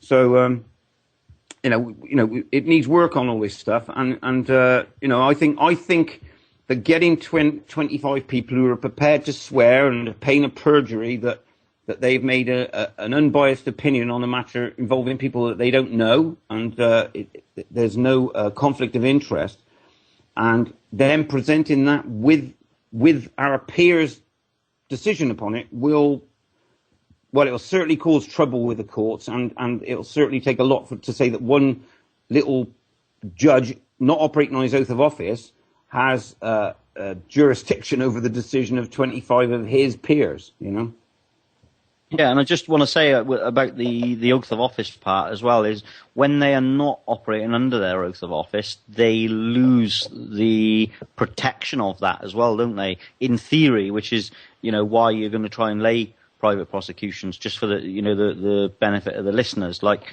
they do leave themselves open to some sort of recourse if they're not standing under their oath. I don't know if you want to. Well, yeah. Well, this also is correct with corporate entities. So, as I've said before, the reason Coca-Cola have got 15 lawyers in the room isn't because they're amazing. It's because they're a corporation. They're the voice of the dead. Yeah, that's what a corporation is. And so they got 15 lawyers. One deals with contracts. One deals with something else. And that's what the whole game is. Now, what you've got with any corporate entity, if the corporate entity operates outside the boundaries afforded it by legislation, then the individual in that corporation that has operated outside those boundaries is liable, because they no longer have a corporate shield, and so they are then personally responsible to you. Yeah. So the same rules apply with judges. He's only a judge if he's operating under his oath, as far as I'm concerned, unless I consent to him being a judge. If I could consent to him, I could consent to you being a judge in a matter if I wanted to. Yeah, we could do that with anybody, couldn't we? Yes, yeah. But without our consent, why should we trust some person that we don't know? In fact, it works for a bank, really, because that's all they are. They're bankers. Yeah. And, they're collecting, that's what they're doing. They're collecting debts in for the banks. That's really kind of equity, isn't it? I suppose the courts of equity in a way. Well, yeah. I don't know how much mileage is left in them, to be honest with you, Dave. I hope there is, but I'm not that hopeful. When I read about equity, and it came to me quite late, really, about equity, but I thought, okay, it's the conscience of the court. I can understand that, yeah? Yeah. But having gone to a couple of courts of equity, I think basically the majority of all this, they've all been playing a game. Their words are very great, for instance, over in Ireland, the funny thing is, because the first thing I used was a contempt of court act against people, against the court, because every time I went in there, they were shouting contempt of court. So I thought, right, I'm going to get Archbold and I'm going to read contempt of court act, and I'm going to analyse it with a tooth comb. And then when I went through it and discovered that basically the whole thing was fraudulent, and that you can't be in contempt of a single judge and blah-de-blah, and in fact Lord Diplock's ruling on the whole matter, puts an end to it, really, about, the only one can be in contempt of the court are the functionaries of the court, really and truthfully. And when you read all that stuff, but they're all very grand words, but it's because they don't expect people like us to come up and question them on it. You know what I mean? Yeah. Well, never have. As soon as you start talking about any, coming back at them with anything, or, what makes them really come unglued is when you start talking about facts and evidence. There never seems to be any facts or evidence to support what they're saying. I've said time and time again here that they're always working on presumptions. They're always, and always to rebut presumptions and assumptions and such like. But, like the disheartening thing at the moment, and we're all finding it, is that we are getting railroaded and shafted, and that's just the way it is at the moment. They're not even sort of attempting to play the game, and I think that, I just wanted to add a bit to that corporate shield thing. That applies to the likes of the police as well. They've got, if they act outside of their shield or whatever you want to call it, they can be personally liable. I know you've got some first-hand experience of of a case that's been laid against them and is actually going ahead, or is that? Yeah. Well, yeah. That's Michael Doherty, yeah. Yeah, yeah. But yeah. I mean, Michael's cases, I think, are going on later on this month. I have to get the dates on. I've forgotten to. Oh no, it might be next month. I think the thing might be on. But yes, and I mean that's the bottom line. I mean, and on a lesser degree, I have the same thing with the copper. I give a fee schedule to, for instance, £1,000 an hour, and they arrested me in a vehicle. They didn't really know what they arrested me for, but I basically billed him the £1,000. I have the legal advisor of the police writing to me saying, don't send the police officer any more bills, send them to us. And I said, why do you want to get involved? And because I'll give you a bill. And then the result being that I know what happened then was that the legal advisor called the police officer into the office and said he had to go and seek legal advice. So he at that moment knew that he said that I was right. So anyway, I had the police inspector from the station write to me then and asked me to go down, and I went down, and they wrote me an apology and said that these officers were doing their ignorant best. That was a couple of years ago. Yeah, that's Roger Hargreaves, isn't it? Is it? No, that was Tim Hargreaves. Yeah, copper. Tim Hargreaves. But I mean, if we need to do these things, I mean, the whole point is, if we need to do these things to show them that they can't overstep their authority. And so what you said there is right. If they start locking us up, they better make sure they got evidence to lock us up or handcuff us and stuff like this, yeah? And I mean, even more so, if they're coming around to evict people from their properties and stuff, then, they've got to realise they're only operating, right, as officers of the peace. And so they're only overseeing, making sure there isn't a breach of that peace. I mean, we know that the bailiffs call them along, yeah? Yeah. And, but I mean, these guys have got to start waking up to the reality but this is the point. We've got to make sure we got teeth. So it's all very well saying this stuff to these people, but if we don't actually do it, then they just think it's all talk and it's all piss and wind, So we've actually you've got to. I say to people time and time again, you've got to sort of follow it up. We went up the week before last I went up to Ashton-under-Lyne with Paul. One of his friends was on for council tax, and we went up there just for the crack, really, but. They get very, very. I don't know if you've ever been up those ways, but they get very excited if you wear a hat in there. They like that's their thing up in Ashton-under-Lyne. But the three magistrates that were in with regards to this council tax, I mean, we that's a sort of not even pretending to be a magistrate's court, really. They're not. It's crazy. It's like a tribunal, isn't it? But he was asking them to identify themselves and. Who they were, and he was asking them if they were on the council, etc., etc. And they were like the one in the middle, like was banging his chest and getting really, really excited and saying that's irrelevant and blah blah blah. And myself and Paul, it was all entirely Paul's fault, and I say that in a joking manner. We got chucked out because. Paul was saying, this is unlawful. You've got to identify yourself. You're refusing to identify yourself, and we were kind of laughing and. But it turned out that we were in there, and unbeknown to us, there was a bloody undercover policeman in there.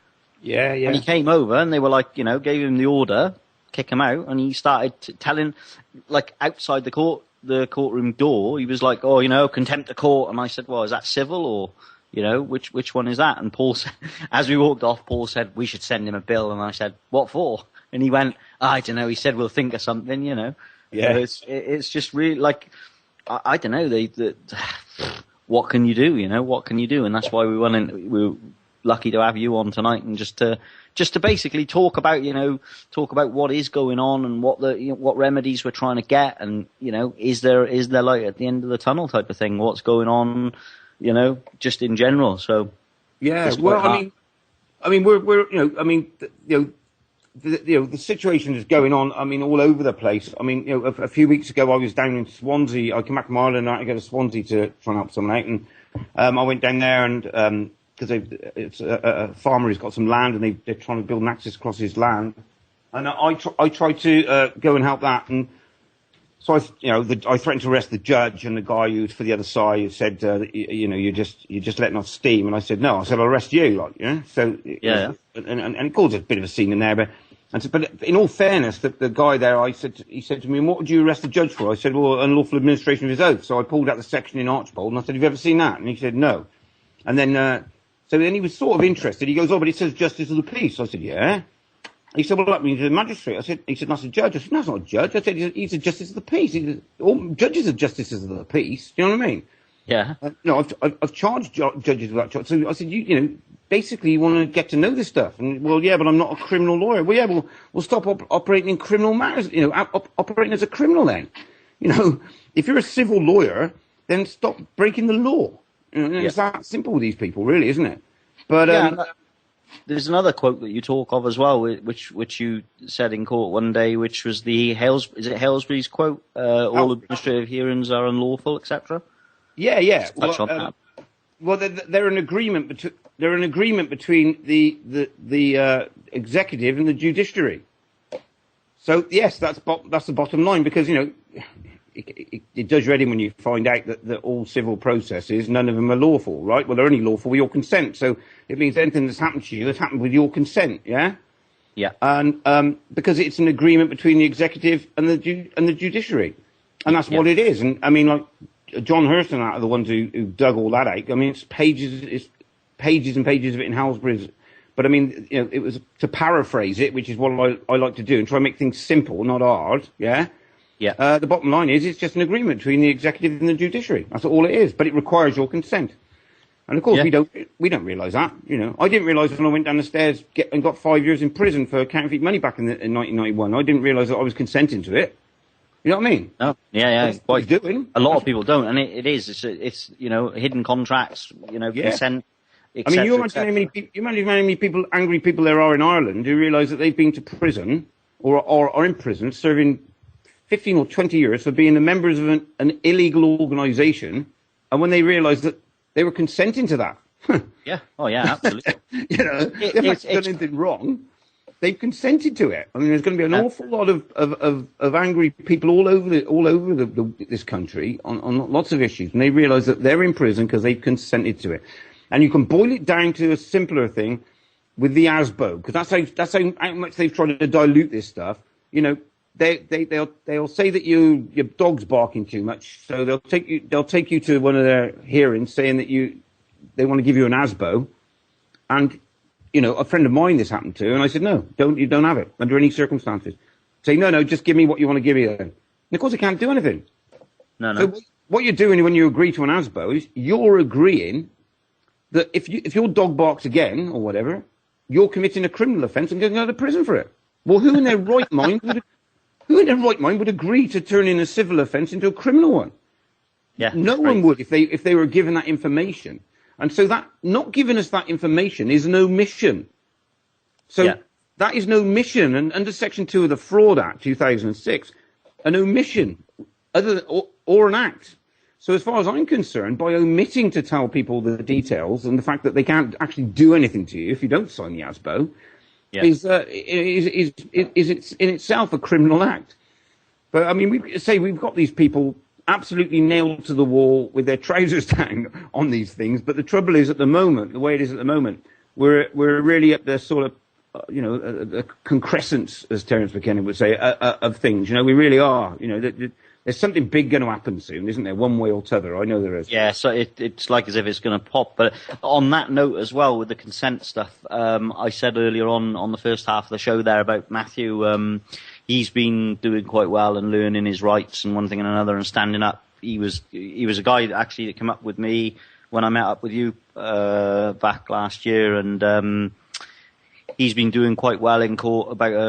He had community service given to him for driving whilst disqualified and this and that and the other, and he'd been doing very, very well, and they just couldn't do anything with him.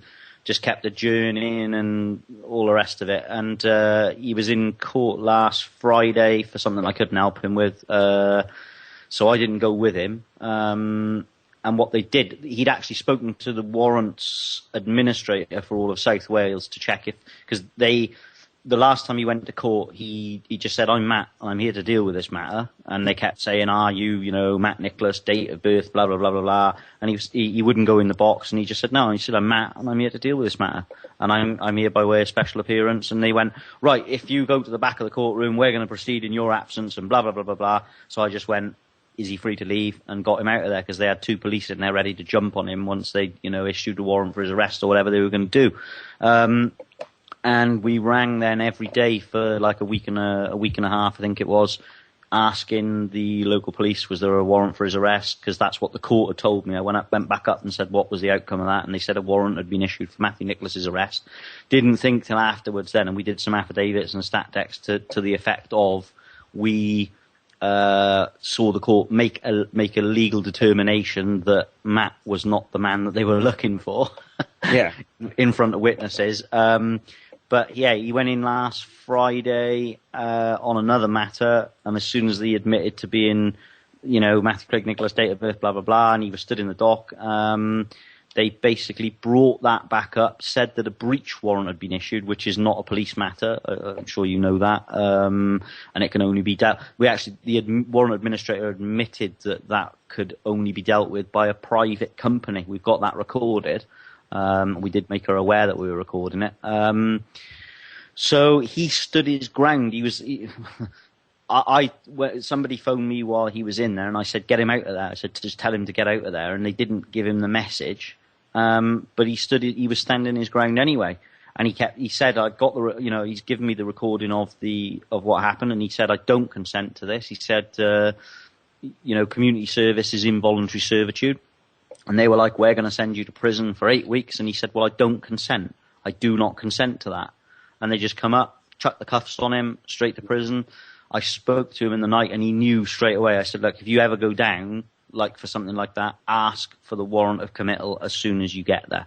And I sort of said to him in the night when I spoke to him, I said, "Keep letting them know that your free will is to leave, and that you did not want to be there, and you did not consent to being there."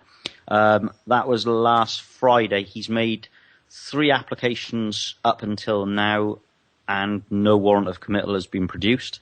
I spoke to a Sarah Hancock's yesterday at the prison, and she says, "Oh yes, there's a warrant of committal on the screen." And I said, "Well, can you email it to me? I got power of attorney for him." Yada, yada, yada, yada, yada. No email. So you can only presume, I would imagine, that there is no warrant of committal. I don't know if you've had any experience with that at all. Well, I mean, again, this is the habeas corpus situation, isn't it? This is what it is, I would say in 1982 I had a habeas corpus taken out for me when I was only 20 by a good solicitor in the town in them days when we had good solicitors, and he went over to the because everyone was thinking that you have to go to some special court. No, you don't. You just go to the Crown Court, right? And then you get hold of the judge, and the judge can. My solicitor said he could be in his if he's in his nightgown, I can get him out of bed for this, yeah. Yeah. And so that happened for me in 1982. So I did have first direct experience of a habeas corpus application being made on my behalf. And I mean, by the time. It might be a struggle to do it now, because they're all, at the end of the day, they know that they've all been caught out, yeah? Yeah. And so any pretense of what they're doing before, it seems to have been lost. I mean, the only courts I see there was any remedy in at all is the ones in, like the Old Bailey and stuff, yeah? Yeah. I know you say that's because it's under the glare of public attention so much, Yeah. But, I mean... The trouble is, he's only going to be in there for 4 weeks, and... Is it, it'll take exactly. A lot longer. Unless you're prepared to think you want a learning curve on that particular subject, yeah? Yeah. It's just, unfortunately, it's just wasting our time again, isn't it? You know. Yeah. But and so sorry to say, but it is. I mean, if you want to learn about habeas corpus and all the rest of it, then get on and do it. But the way the system's been set up at the moment, I don't know what's going to happen with it. To be honest with you, I mean, we were hoping it could just be fixed a bit, but it does look like it's not fixable. It's just too endemic in the system. The whole thing is just they all know that they're doing wrong, And then you've got the added problem of, I'm just doing my job. Well, yeah, and that's called the was it the Nuremberg syndrome? Is it, Lou? The Nuremberg defence, isn't it? Yeah. Yeah. Because I mean, but that's why we tried them all. That's what it was all about. To try and say, look, just doing your job ain't good enough, mate. When you're turning the gas on, you've still got an individual personal responsibility to the person who's getting gassed. Yeah. Yeah, quite. And these people, I mean, look, at the end of the day, if they're coming to you, knocking your door or whatever, right? It's their job, but it's your life, and what's more important, their job or your life? Well, we all know that. A job's only a job, yeah? Yeah. And I'm sorry, if you're working for some, fascist or socialist regime, which is what we're under, we give it whatever name you want, it's we're up to our neck in it in the corruption of the state. And what they've done is the state are employing all these people, through corporate entities, through franchises. That's the point. Yeah. Yeah. A friend of mine, Rob Bollocks, I don't know if you know him. He was down the other week, and he's been getting right into this franchise situation. Yeah. Yeah. And that's what it is. They're all franchises. All these people are engaging in franchises, and that's what it is, isn't it? It's fascist, man. Yeah, definitely. Obtaining money, threat, coercion, deception. Yeah, the bailiff aspect of it, we'll touch on it quickly again. I bang on about bailiffs all the time, but, I like to make them aware that they've got a duty of protection. Didn't they do that on their 2-week induction? Have you checked that this debt is actually valid? Have you checked that a justice of the peace signed this debt off? Well, I've got a warrant. No, you've got words on a bit of paper. That is not a warrant. Well, what they've done, this is why they dumb down their people, right? Because if a bailiff comes to your door and he's not aware of the law, then he's got no mens rea. Right. So he's got no intent, right? Because he just thinks, I'm doing my job and it's right, yeah? Yeah. But upon informing these people that hang on, mate, you better go and check your remit because you're breaking the law. Then he's no longer got that excuse. Yeah. Have you got the copy of the bailiff's manual? Yeah. I've read it. Yeah. Ah, right. Okay. Yeah. Because I mean, they should all read it, really, shouldn't they? But they don't. Yeah. Yeah. And in fact, hang on. Wait a second. I'll get Archibald. I've marked out something which is interesting. Hang on, 2 seconds. Yeah, that'd be brilliant. Thanks, Guy.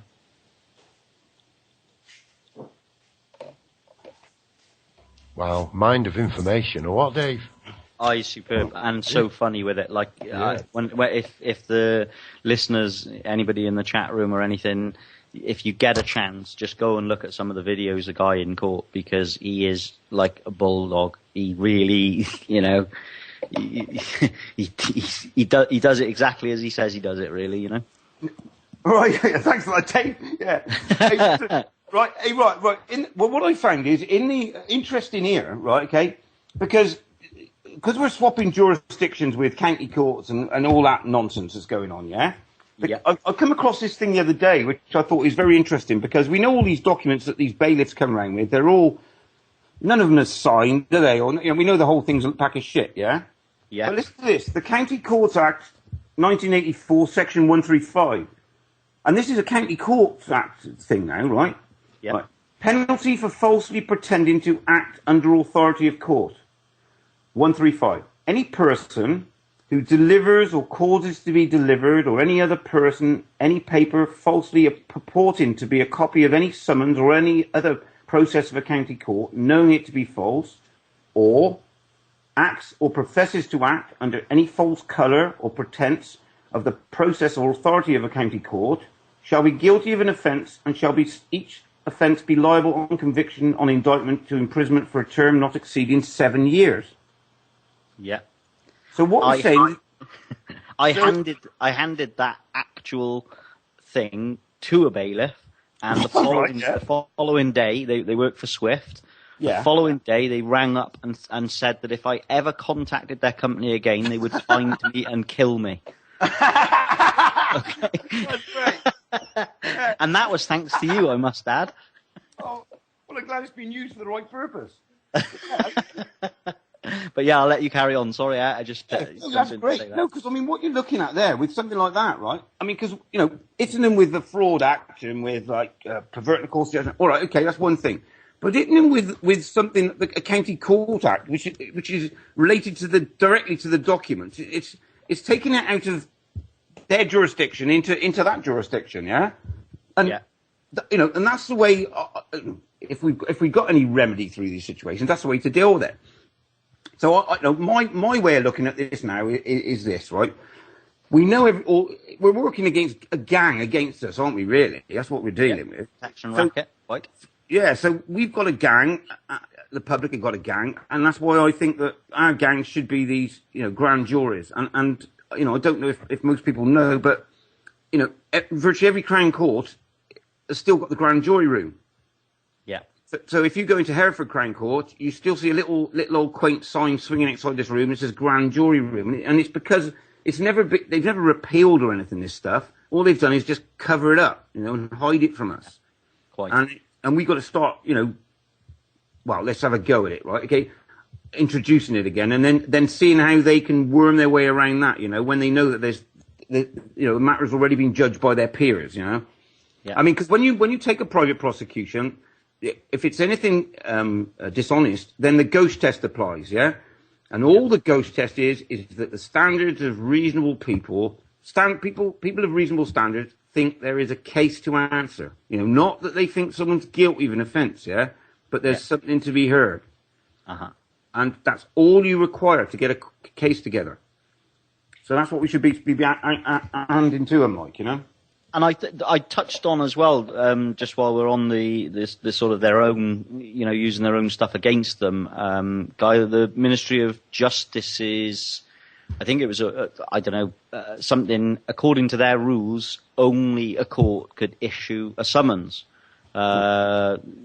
And again, we see local councils issuing their own summonses.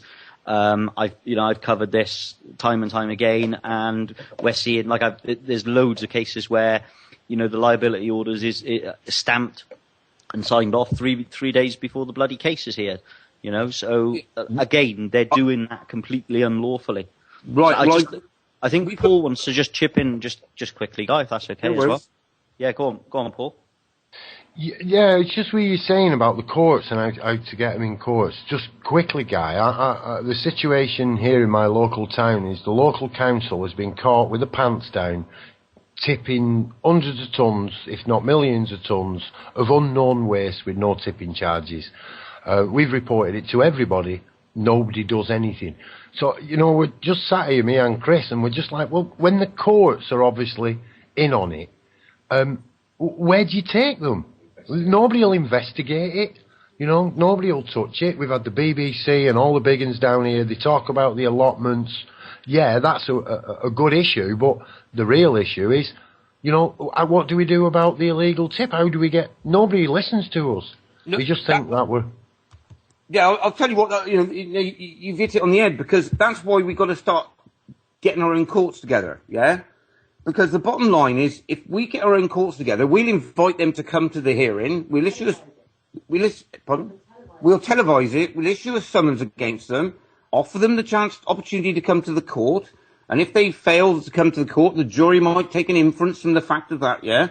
And it's very much like I said before about Savile and about the Hillsborough stuff, It's only a matter of collecting our information, documenting everything, because at the end of the day, things will turn around for us one way or another. They can't go on with this fucking rape forever and a day, can they, It's like that taxi driver says, this is not a recession, it's a robbery. Yeah, it's taxi driver. And that's what it is. It's what this is at the moment. So, getting our own courts together and issuing summonses to the people, to the parties, and then offer them the opportunity to come and face the court. They won't turn up. get it into the public domain, and years ago things got put in the London Gazette, and that was considered it was in the public domain. Well, we've got YouTube now, haven't we? And, we got what we're doing now, yeah? We're putting it in the public domain already. So, as long as we're documenting our stuff, it will come back to haunt them, and we continue to document and keep documenting it, yeah? I say, like, with Jimmy Savile, if all of us in the 80s had been fiddled with Jimmy Savile, yeah? And only me and Dave had complained about it, and even now we were so distressed about it, we'd still been writing to the BBC, and we'd still been issuing statutory declarations and all the rest of it. No one was taking any notice. Come now, we'd be the ones on the spear tip, yeah. Oh, if everybody else said, oh, hang on, I was on Jim will fix it, and he fiddled with me, they'd say, well, you're just jumping on the bandwagon, yeah. And this is what we got to do. We've got to make sure we document everything, and keep it as tight as we can. And let's hope that if we start issuing our own court summonses, that things will change. Because the bottom line is, in all these courts, the jury are our peers, yeah?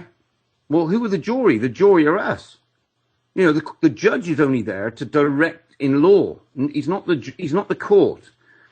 And so if we actually do it the other way around. I mean, from my understanding of grand juries in some states in America, that's what they were for. They were, in case the judiciary got corrupt, the grand jury was a check and balance on that. And so, I'm hoping that we can re-establish that in some way, shape or form, or frighten them enough to know that if you've got affidavits of 25 people who are all prepared to swear that they've done this absolutely independently and without a conflict of interest, and they believe in something, that will stand true. And if it doesn't, it's certainly going to be some serious question for the law lords. If 25 people believe there's a case to be answered and one single judge not on his oath doesn't, we actually have got some sort of remedy on that. Yeah, hopefully, I think it's a brilliant way forward. I did touch that on one of the previous shows as well, with regards to you keeping record stuff, and used your example. Actually said that what you do, and you even go to the extent sometimes of ringing the police, actually making an allegation, and if they don't act upon it, you get a crime reference number, and you use that, and you just log it, and keep this stuff like you say. If we don't document it, it never happened. And that's right. And a good point there, see, Dave, is like what I found powerful as well. I've taken Darren Diogi with me when I've gone to the police station recently, yeah. And I've introduced him to them when I'm making an allegation, say this man is a member of the People's Public Trust, and he's your just investigating public service, yeah? Yeah. And on a completely, it's an independent body investigating public service. And he just sits there with a clipboard and takes notes, yeah? Yeah. And of course it sharpens them up a little bit. If it's just me in there, they're going, oh, come on, Taylor, and all this sort of caper, yeah?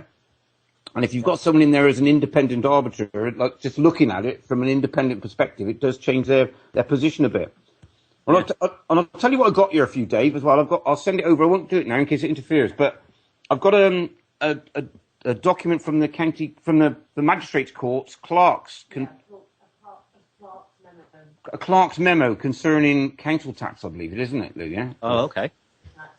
Yeah, that'd be brilliant if you can send that over, and we'll cover that on. Well, yeah, and it's saying don't tell the people that the council hire the buildings. So I'll send that. Yeah, seriously. So you heard it here on Darkcity Radio. Excuse me, Dave. Go on. What was it? Yeah, give it us. What was that again? The council don't tell the people what? It's a memo from the council, from the magistrate's clerk saying don't tell the people that the council hire the building. Hang on. Yeah, it's going on because so many people have been going in challenging the council tax and saying about the wetting signature, etc.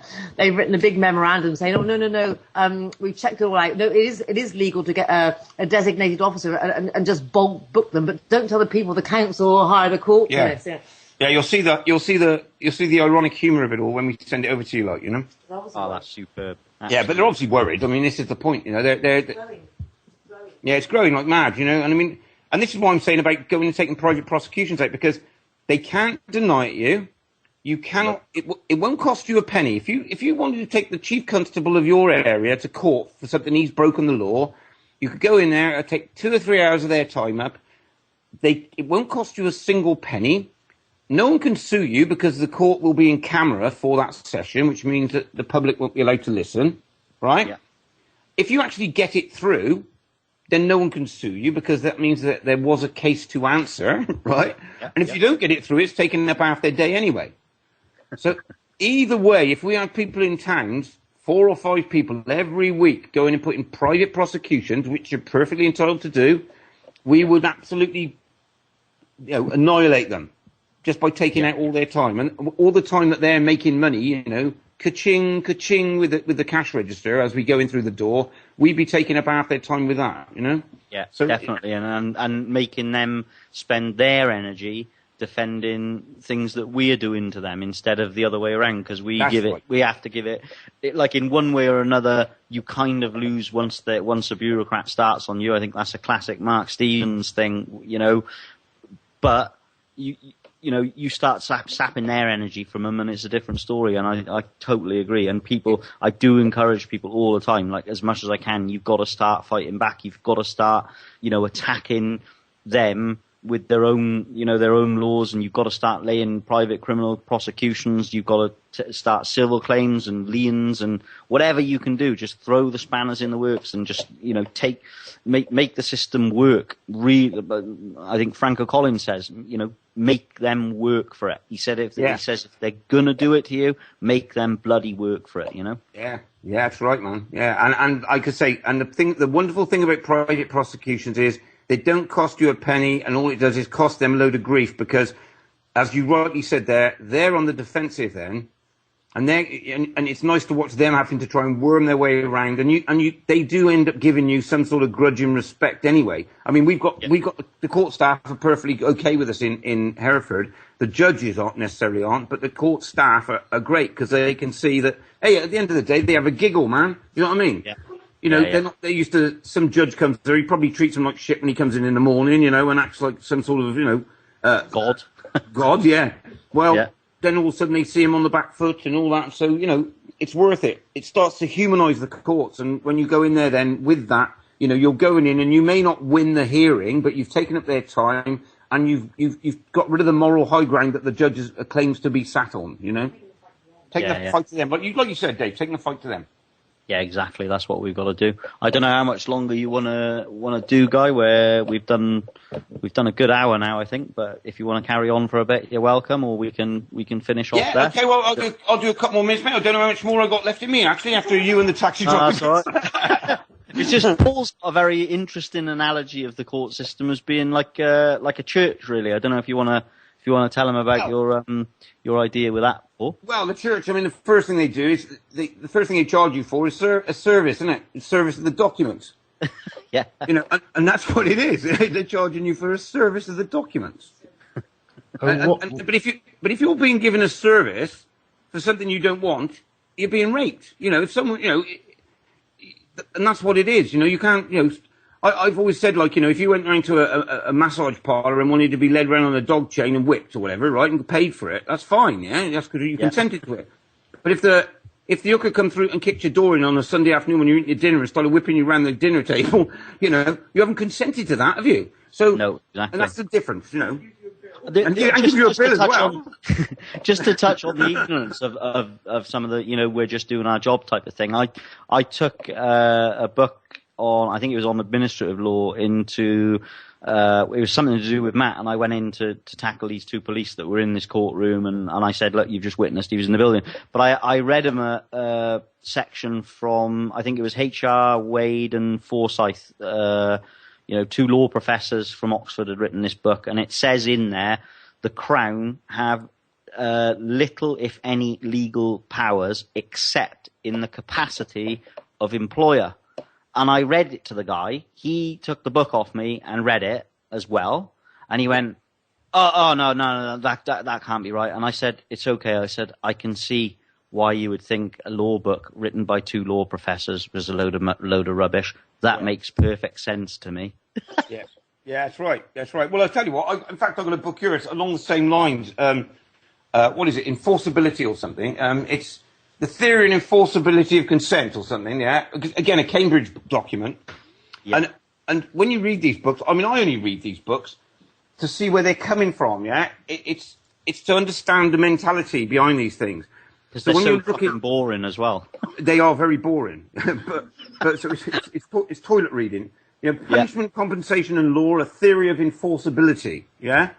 But at least you get a grasp of what's going on. It's a bit like when you see a law, you have to go into the preambles of it to understand why it is a law. Yeah? Yeah. And understanding their theories concerning enforceability of laws it's nice to know what the other side are thinking, like, you know? Or, you know, or not necessarily the ones you're in front of. The law lords who are supposed to be their, you know, gods are putting into the mix, like, you know? Yeah. Brilliant. Well, I suppose we'll finish off with that now and just sort of, hopefully at some time in the future, Guy, you can come on again. I know you're absolutely inundated with the stuff you're doing. You're busy trying to save this planet, you know, as well as a few others. Barry, you know, Barry's in the chat room. Lee, Sarah, Paul works countless hours on the radio show to keep it going and pays for it out of his own money. It's just, you know, the whole everybody and people, right? Like Lee's out in Spain.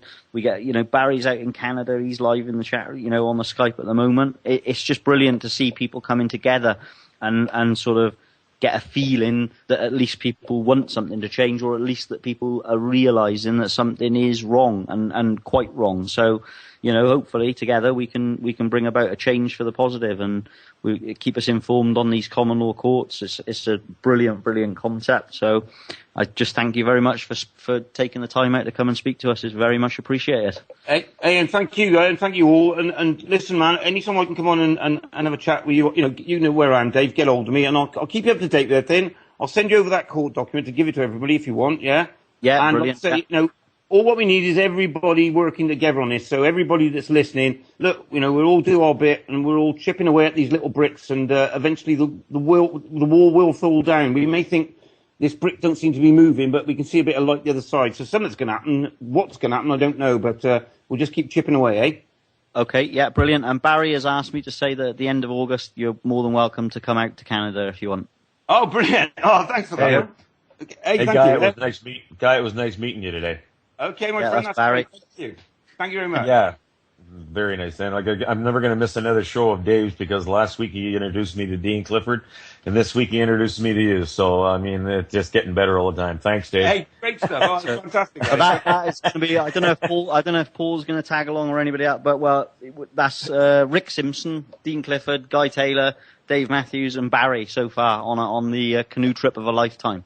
Oh, there you go. We're going to take you out. I'm telling you guys, we'll take you out in the ocean. I'll get a bigger boat, and we'll go spend a night out in Squattery and listen to the whales exhaling at 12 o'clock at night, okay? And with the Northern Lights, of course. Oh, wow. I've ordered it for you already, fellas. So there you go. Wouldn't that be cool? Wouldn't that be cool? Invite Barry, isn't it? It'd be cool if the Northern Lights happen to hit a couple nights you guys are out here, because we get to see them quite a bit, and we're spoiled, so...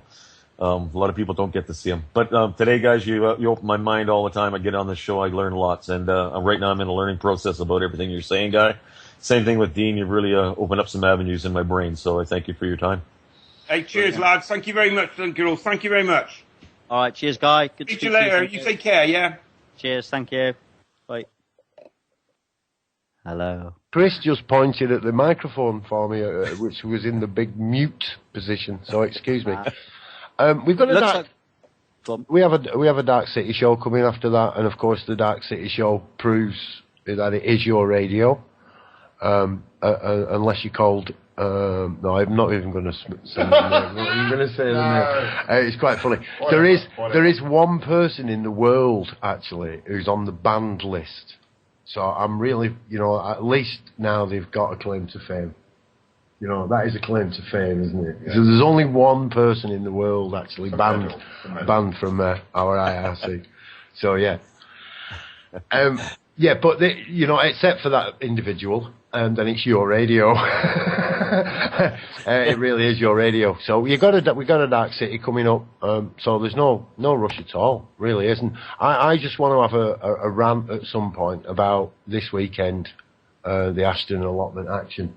I'm hoping actually Nigel sent me that email, or maybe he might even be listening now. So Perhaps Nigel will ring in. I don't think I've seen him on Skype recently. Keeps breaking things. I'm telling you. Yeah. I think he's still got a bit of politician left in him. So yeah, you're cool, Dave. Rock and roll with it. If you want to have a rant, Barry, I know you've been bubbling away for at least 4 hours now. Yeah, So if you like, guys, I'll drop us a couple of jingles in or something, and I can stop and start the recorder, and you can just rock and roll, yeah. Okay, yeah, I'm gonna have a quick shower, and I'll be back. I'll be back in about 15 minutes, if that's okay. So, it's all good by me, man. All right, top job, brilliant. Did you enjoy that? That was an informative show, guys. Yeah, we're still live, you know. Oh, we are. Okay, sorry. I'm just letting you know. Like I said, you can it's your radio, you know. Live on the Dark City. Dave's going for a shower. Yeah, I'm going for a shower. I'll be back in a bit. That's Dave, you see. Yeah, I'm going to get a brew. Barry, go and get busy chartering the aeroplane. You know what's really good about that? Everybody gets to hear that it's who we are.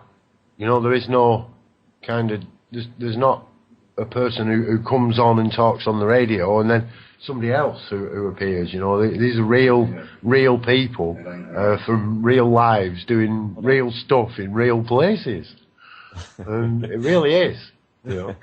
So yeah, we'll be back, listeners. In about a real short space of time. Barry's bubbling to rant, so yeah, if you know Barry, get ready. I don't know what's coming, but he's been bubbling. He's been bubbling the day. Right, I'm going to put a break on. We'll be back in a minute or two, folks. Just let me have a look. Where are we here? Dave Matthews Court, personal navigation, and some jingles. They said we could not do it. They said it wasn't possible. But we did it. We created a free radio station to bring the people together and spread an alternative message from the mainstream. They tried to silence us. They tried to hack us. But we carried on. You cannot silence the truth. You cannot enslave freedom. You cannot stop a good idea. You cannot stop Dark City Radio. The crew is now eager and stronger than ever before. We will not be kept off the airwaves. We will continue. This is not our radio. This is your radio. This is Dark City Radio. This is your Dark City. This is your Dark City. This is your Dark City. This is your Dark City. This is your Dark City. This is your Dark City Radio.